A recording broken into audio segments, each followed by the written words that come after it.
Good morning students. അപ്പം നമ്മൾ business ethics എന്ന് പറഞ്ഞ സബ്ജക്റ്റാണ് പഠിക്കുന്നത്. ഓക്കെ, അതിൽ നെക്സ്റ്റ് നമ്മൾ നോക്കാൻ പോകുന്നത് എത്തിക്സ് പ്രാക്ടീസ് ഇൻ പ്രോഡക്റ്റ് 2. നമ്മൾ ഫസ്റ്റ് പ്രോഡക്റ്റ് 1 പഠിച്ചു, പ്രോഡക്റ്റ് 2 ആണ്. അതായത് പ്രോഡക്റ്റ് 1 നമ്മൾ എന്താ പഠിച്ചത്? Product designing and innovation, product labelling, അതിൻ്റെ റീസൈക്ലിങ്, വേസ്റ്റ് മാനേജ്മെൻറ്റ് കാര്യങ്ങളൊക്കെ പഠിച്ചു. ഇനി പ്രോഡക്റ്റ് 2 ആണ് നമ്മൾ പഠിക്കാൻ പോകുന്നത്. ഓക്കെ, പ്രോഡക്റ്റ് 2ൽ നമ്മൾ ഫസ്റ്റ് നോക്കാൻ പോകുന്നത് എന്താണെന്ന് വെച്ചാൽ counterfeit product. Counterfeit product എന്ന് വെച്ചാൽ എന്താ? കൗണ്ടർ ഫീറ്റ് പ്രോഡക്റ്റ് എന്ന് പറഞ്ഞാൽ it means to imitate a product which is genuine and authentic. Okay, അതായത് കൗണ്ടർ ഫീറ്റ് പ്രോഡക്റ്റ് എന്ന് പറഞ്ഞാൽ imitate a product which is genuine and authentic with the intent to steal the product market, destroy the genuine brand or replace the original brand with the counterfeit. അതായത് counter feet ചെയ്യുക എന്ന് പറഞ്ഞാൽ കേട്ടില്ല, അതായത് imitate ചെയ്യുക, അതായത് original product ആണ് നമുക്ക് തോന്നിപ്പിക്കുന്ന രീതിയിൽ അതിൻ്റെ ലേബലിൽ ചെറിയ മാറ്റം വരുത്തിയിട്ട് വേറൊരു പ്രോഡക്റ്റിന് ആ ബ്രാൻഡാണെന്ന് നമുക്ക് തോന്നിപ്പിച്ചും കൊണ്ട് ഇമിറ്റേറ്റ് ചെയ്തും കൊണ്ട് ഒരു പ്രോഡക്റ്റിന് വിപണിയിൽ ഇറക്കുന്നതിനാണ് നമ്മൾ കൗണ്ടർ ഫീറ്റ് പ്രോഡക്റ്റ് എന്ന് പറയുന്നത്. ഇതിൻ്റെ മുന്നേ മിൽമയ്ക്ക് പകരം മിൽമേൻ്റെ ഒരു എല്ലിൽ മാത്രം എന്തോ സംതിങ് ചേഞ്ച് വന്നിട്ടൊരു പ്രോഡക്റ്റ് ഇറങ്ങിയിട്ടുണ്ട്. ഈ കറക്റ്റ് പ്രോഡക്റ്റിൻ്റെ പേര് കിട്ടുന്നില്ല. അപ്പോൾ അത് പിന്നെ അത് മിൽമ അതിന് കേസ് ഫയൽ ചെയ്യാം അങ്ങനെയൊക്കെ ചെയ്തിട്ടുണ്ട്. അപ്പോൾ അങ്ങനെ ഒരു പ്രോഡക്റ്റിൻ്റെ അതിൻ്റെ തന്നെയാണെന്ന് നമുക്ക് തോന്നിപ്പിക്കുന്നത് ചെറിയൊരു ചേഞ്ചൊക്കെ പേരിൽ ഉണ്ടാവുള്ളൂ. അങ്ങനെ ഇറക്കുന്ന പ്രോഡക്റ്റിനെയാണ് നമ്മൾ കൗണ്ടർ ഫീറ്റ് പ്രോഡക്റ്റ് എന്ന് പറയുന്നത്.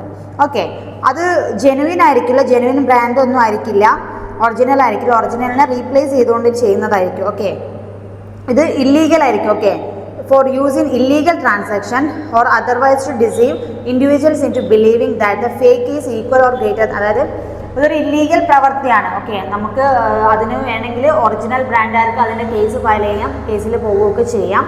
ഓക്കെ, അപ്പോൾ പക്ഷേ ഇത് കൺസ്യൂമേഴ്സിനെ എന്ത് ചെയ്യാം, കൺസ്യൂമേഴ്സിനെ കൺഫ്യൂഷൻ ആക്കാൻ വേണ്ടിയിട്ട് ചെയ്യുന്നതാണ് അങ്ങനത്തെ പ്രോഡക്റ്റ്. ഓക്കെ, അതാണ് കൗണ്ടർ ഫീറ്റ് പ്രോഡക്റ്റ് പറഞ്ഞാൽ. നെക്സ്റ്റ് വൺ നമ്മൾ നോക്കുന്നത് ഗ്രീൻ വാഷിംഗ്. ഇതൊക്കെ ഓരോ ടേംസ് ആണ്. ഗ്രീൻ വാഷിംഗ് എന്ന് പറഞ്ഞാൽ എന്താ?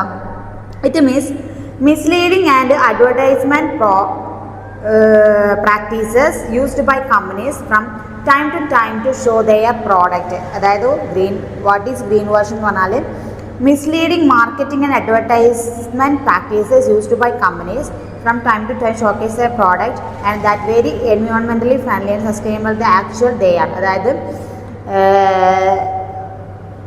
അവരുടെ പ്രോഡക്റ്റിനെ മിസ്ലീഡ് ചെയ്യുന്നത്, അതായത് ഒരു കമ്പനി ഉണ്ടാവും, അവരുടെ പ്രോഡക്റ്റിനെ മാർക്കറ്റ് ചെയ്യുകയും അഡ്വർടൈസ് ചെയ്യാൻ വേണ്ടിയിട്ട് എന്താ പറയുക, കമ്പനീസ് മിസ്ലീഡ് ചെയ്തും കൊണ്ട് അവരുടെ പ്രോഡക്റ്റിനെ എന്ത് ചെയ്യാം, മാർക്കറ്റ് ചെയ്യുന്നതിനാണ് നമ്മൾ എന്തെന്ന് പറയുന്നത് ഗ്രീൻ വാഷിംഗ് എന്ന് പറയുന്നത്. ഓക്കെ, അതായത് ഒരു കമ്പനി അവരുടെ പ്രോഡക്റ്റിനെ അഡ്വർടൈസ് ചെയ്യാനും മാർക്കറ്റ് ചെയ്യാനും വേണ്ടിയിട്ട് ആ പ്രോഡക്റ്റ് മിസ്ലീഡ് ചെയ്യുക. ഓക്കെ, മിസ്ലീഡ് ചെയ്യുന്ന ഇതിനെയാണ് നമ്മൾ എന്തെന്ന് പറയുന്നത് ഗ്രീൻ വാഷിംഗ് എന്ന് പറഞ്ഞത്. Companies make claims which are very exaggerated, sometimes customers are trapped by such. അപ്പം ചില സമയത്ത് ഇങ്ങനെ മിസ്ലീഡ് ചെയ്യുന്ന സമയത്ത് കസ്റ്റമേഴ്സ് അതിൽ ട്രാപ്പ് ആവാനുള്ള ചാൻസ് ഉണ്ട്. അതൊക്കെ നോർമലി നിങ്ങൾക്ക് വായിച്ചാൽ അറിയാവുന്ന കാര്യങ്ങളാണ്. It is also illegal activity ആയിരിക്കും. ഓക്കെ, അതിനാണ് എന്തെന്ന് പറയുന്നത് ഗ്രീൻ വാഷിംഗ് എന്ന് പറയുന്നത്. ഓക്കെ, നെക്സ്റ്റ് നമ്മൾ നോക്കുന്നത് പ്രോഡക്റ്റ്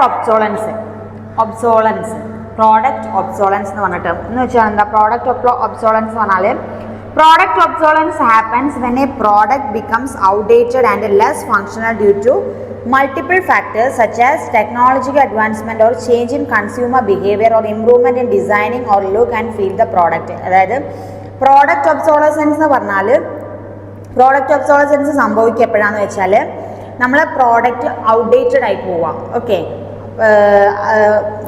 മൾട്ടിപ്പിൾ കുറേ ഫാക്ടേഴ്സ് കാരണം നമ്മളെ പ്രോഡക്റ്റ് എന്തായി പോവുക, ഔട്ട്ഡേറ്റഡ് ആയി പോകുന്നതിന്. അതായത് ഇപ്പം ടെക്നോളജിക്കൽ ചേഞ്ചസ് കാരണം ചിലപ്പോൾ നമ്മളെ പ്രോഡക്റ്റ് ഔട്ട്ഡേറ്റഡ് ആയി പോവാം. അതിൽ കൺസ്യൂമേഴ്സ് ബിഹേവിയർ ചേഞ്ച് ചെയ്യുമ്പോൾ എപ്പോഴും കൺസ്യൂമേഴ്സിന് എപ്പോഴും ടേസ്റ്റ് മാറിക്കൊണ്ടിരിക്കൂലേ. അപ്പോൾ അവരുടെ ബിഹേവിയർ ചേഞ്ച് ചെയ്യുന്നതനുസരിച്ച് നമ്മളെ പ്രോഡക്റ്റിന് ഔട്ട്ഡേറ്റഡ് ആവാം. പിന്നെന്താണ്, അതിൻ്റെ ഡിസൈനിൽ, ലുക്ക്, അതിൻ്റെ ഫീല്, അങ്ങനത്തെ കാര്യങ്ങളിലൊക്കെ ചേഞ്ച് വരുന്ന സമയത്ത് നമ്മളെ പ്രോഡക്റ്റ് എന്ത് ചെയ്യും, ഔട്ട്ഡേറ്റഡ് ആയി പോകും. ഔട്ട്ഡേറ്റഡ് ആയി പോകുക തള്ളി വിപണിയിൽ മാറിപ്പോവാം. അപ്പോൾ അതിനെയാണ് നമ്മൾ എന്തെന്ന് പറയുന്നത്, പ്രോഡക്റ്റ് ഒബ്സോളസൻസ് എന്ന് പറയുന്നത്. ഇനി പ്ലാൻഡ് ഒബ്സോളസൻസ്, രണ്ട് ടേംസ് ആണ്. ഒന്ന് പ്രോഡക്റ്റ് ഒബ്സോളസൻസും രണ്ടാമത്തത് പ്ലാൻഡ് ഒബ്സോളസൻസും. പ്ലാൻഡ് ഒബ്സോളസൻസ് എന്ന് പറഞ്ഞാൽ എന്താണ്? Companies plan the life of the product deliberately. It is designed for a limited time with the intention to keep selling the product over a period to generate more sales and profit. അതായത് planned obsolescence എന്ന് പറഞ്ഞാൽ companies തന്നെയായിരിക്കും അവരുടെ പ്രോഡക്റ്റിൻ്റെ എന്താ പറയുക time തീരുമാനിക്കുന്നത്. അതായത് ഒരു നിശ്ചിത പീരീഡ് ഓഫ് ടൈമിലേക്ക് മാത്രം ഒരു പ്രോഡക്റ്റ് ഇറക്കുക. ചില സമയം കൊടയൊക്കെ ഉണ്ടാവില്ലേ, നമ്മുടെ അംബ്രല്ലാസ് അധികവും എപ്പോഴാണ് ഉണ്ടാവുക? സീസണൽ പ്രോഡക്ട്സ് ആയിരിക്കില്ലേ. മഴ വരുമ്പോഴായിരിക്കും ഏറ്റവും കൂടുതൽ എന്തിന് ചിലവുണ്ടാവുക? അംബ്രല്ലാസ്, റെയിൻ കോട്ട്സ്, അങ്ങനെ സാധനങ്ങൾ. അപ്പം അതൊരു നിശ്ചിത പീരീഡ് ഓഫ് ടൈമിലേക്ക്, അല്ലാത്ത സമയത്ത് കിട്ടില്ല എന്നല്ല, എന്നാലും ചില കമ്പനീസ് ആ ഒരു പർട്ടിക്കുലർ ടൈമിലേക്ക് മാത്രം അവരുടെ പ്രോഫിറ്റ്സ് ഉണ്ടാക്കാൻ വേണ്ടിയിട്ട് ഏൺ ചെയ്യാൻ വേണ്ടിയിട്ട് മാത്രം പ്രോഡക്റ്റിനെ സെല് ചെയ്യാൻ വേണ്ടിയിട്ട് ഉണ്ടാക്കും. അപ്പോൾ അവരാണ് അതിൻ്റെ ടൈം പീരീഡ് നിശ്ചയിക്കുന്നത്. അങ്ങനെയാണ് പിന്നെ ആ പ്രോഡക്റ്റ് അവിടുന്ന് ക്യാൻസലായി പോകുന്നത് നമ്മളെ മാർക്കറ്റിൽ നിന്ന്. ഓക്കെ, അതിനെയാണ് നമ്മൾ എന്തെന്ന് പറയുന്നത്? പ്ലാൻഡ് ഒബ്സോളസൻസ് എന്ന് പറയുന്നത്. അപ്പം രണ്ട് ടേംസ് ആണ്, പ്രോഡക്റ്റ് ഒബ്സോളസൻസും പ്ലാൻഡ് ഒബ്സോളസൻസും. പ്രോഡക്റ്റ് ഒബ്സോളസൻസ് നാച്ചുറലി ഔട്ട്ഡേറ്റഡ് ആയി പോകുന്നതാണ്. നാച്ചുറലി മീൻസ് കുറേ ഫാക്ടേഴ്സ് കാരണം നമ്മൾ പറഞ്ഞത് എന്തൊക്കെയാണ്.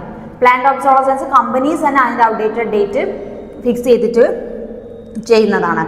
ദെൻ നമ്മൾ നോക്കുന്നത് സോഷ്യൽ റെസ്പോൺസിബിലിറ്റി ഇൻ പ്രോഡക്റ്റ്. അതായത് ചില product packing and waste reduction, product പാക്കിങ്ങിലും അതേപോലെ അതിൻ്റെ വേസ്റ്റ് മാനേജ്മെൻറ്റിലും ചില സോഷ്യൽ റെസ്പോൺസിബിലിറ്റീസ് ഉണ്ട്. ഇതൊക്കെ ജസ്റ്റ് പോയിന്റ്സ് ആണ്. എന്തൊക്കെയാണ്? First, packing materials recyclability. അതായത് പ്രോഡക്റ്റിൻ്റെ മെറ്റീരിയൽസ് എന്ന് പറയുന്നത്, അതായത് പാക്ക് ചെയ്യുന്ന മെറ്റീരിയൽസ് എന്നൊക്കെ റീസൈക്കിൾ ചെയ്യാൻ പറ്റുന്നതായിരിക്കണം.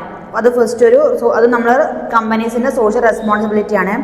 രണ്ട്, പ്രോഡക്റ്റ് വിത്ത് മിനിമം പാക്കേജിങ്. അല്ലേ, ഒരുപാട് ഇങ്ങനെ റാപ്പ് ചെയ്ത് നമുക്കൊരു പ്രോഡക്റ്റ് കിട്ടുമ്പോൾ നമുക്ക് തന്നെ ഭ്രാന്താവില്ല അത് പൊളിച്ചതാക്കുമ്പോൾ. അപ്പം അങ്ങനെയല്ലാതെ ഒരു മിനിമം പാക്കേജ്, നമ്മൾ നോർമൽ പാക്കേജിൽ എന്നാൽ കംഫർട്ടബിൾ ആയിട്ട് എന്നാൽ അത് സേഫ് ആയിട്ടുള്ള പാക്കേജിങ് ആയിരിക്കണം നമ്മളെ പ്രോഡക്റ്റിന് ഉണ്ടായിരിക്കേണ്ടത്.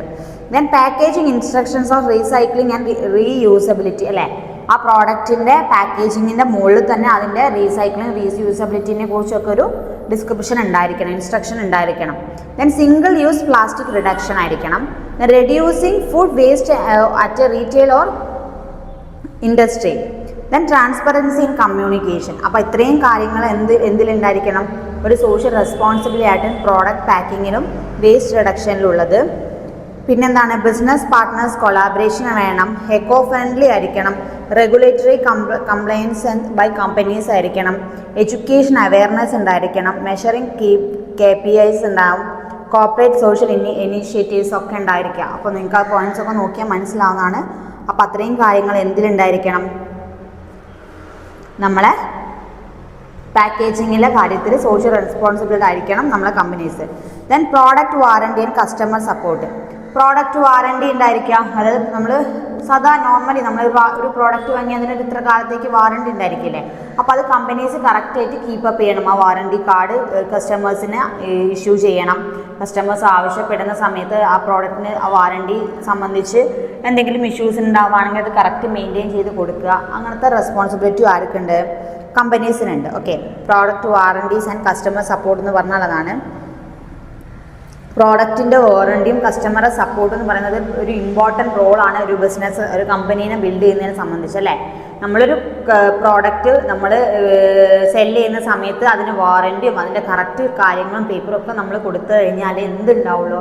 കസ്റ്റമേഴ്സിൻ്റെ സപ്പോർട്ട് മുന്നോട്ട് ആ പ്രോഡക്റ്റിനെ നമുക്ക് സെല് ചെയ്യാനായിട്ട് പറ്റുള്ളൂ. Okay, then product development and social impact. Product development ചെയ്യുക എന്ന് പറഞ്ഞാൽ അതൊക്കെ ചെറിയ ടേംസ് ആണ് കേട്ടോ. പ്രോഡക്റ്റ് വാറണ്ടി ഇപ്പോൾ പറഞ്ഞു. പ്രോഡക്റ്റ് ഡെവലപ്മെൻറ്റ് എന്ന് പറഞ്ഞാൽ എന്താ? Every product that a company develops is consumed in some market whether the local geography. അല്ലേ, പ്രോഡക്റ്റ് ഡെവലപ്മെൻറ്റ് എങ്ങനെയാണ് ചെയ്യുക? നമ്മൾ ഒരു പ്രോഡക്റ്റ് ഇപ്പം എന്താ പറയുക, നമുക്ക് ഇപ്പം നല്ല മറ്റേ വെയിലുള്ള സ്ഥലത്ത് കൊണ്ടുപോയിട്ട് നമ്മൾ റെയിൻ കോട്ട് വിട്ടിട്ട് കാര്യമുണ്ടോ? ഇല്ല. അപ്പോൾ നമ്മൾ എന്ത് ചെയ്യുക, അതിൻ്റെ ജോഗ്രഫിക്കൽ ഏരിയ ചെക്ക് ചെയ്യുക, കൺസ്യൂമേഴ്സിന് എന്താണ് അവിടെ ആവശ്യം എന്ന് നോക്കുക, അവരുടെ നീഡ്സ് ആൻഡ് വാണ്ട്സ് എന്താണെന്ന് നോക്കുക, അവരുടെ ബിഹേവിയർ എങ്ങനെയാണെന്ന് നോക്കുക, ഏത് സമയത്ത് ഇറക്കിയാലാണ് നമുക്ക് ലാഭം ഉണ്ടാവുമെന്ന് നോക്കുക.